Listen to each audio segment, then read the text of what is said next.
Perkenalkan, nama saya Axel Matthew Sitomorang SH. Saya dari PBH Panglima Hukum Bali. Jadi, khusus di hari Rabu, kita ada program yang namanya edukasi khusus mengenai hukum perdata. Nah, khusus di hari ini, sampai dengan bulan Februari nanti, kita akan membahas bab mengenai hukum tentang perkawinan. Di dalam mengenai pernikahan atau perkawinan, kita mengenal dengan perjanjian pranikah atau prenuptial agreement. Jadi, memang perjanjian pranikah ini sangat tidak lazim di Indonesia karena budaya kita masih sangat menjunjung tinggi budaya timur, di mana pernikahan atau perkawinan dinilai sebagai sebuah ikatan yang sakral, bukan sebagai sebuah ikatan perjanjian layaknya perjanjian bisnis. Isi perjanjian pranikah sendiri memuat banyak hal. Salah satu contohnya adalah pemisahan harta, lalu bagaimana cara hak asuh anak. Nah, apa saja sih isi perjanjian pranikah? Perjanjian pranikah itu memuat banyak hal, yang dimana di situ dijelaskan hak dan kewajiban pasangan itu sendiri. Lalu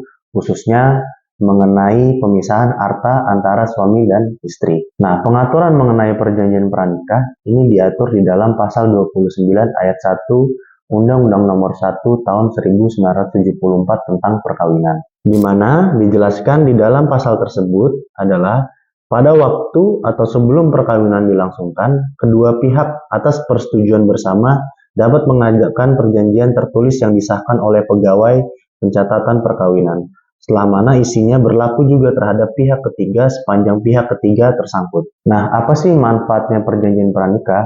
Dalam hal ini, apabila perjanjian pranikah digunakan untuk pemisahan harta, maka manfaat yang akan didapatkan oleh pasangan tersebut adalah di mana apabila terjadinya perceraian, maka pemisahan harta antara suami dan istri itu sangat jelas. Jadi tidak ada nantinya masalah yang akan timbul di kemudian hari. Nah, bisa nggak sih kita membuat perjanjian pranikah setelah dilangsungkannya pernikahan? Jawabannya adalah bisa.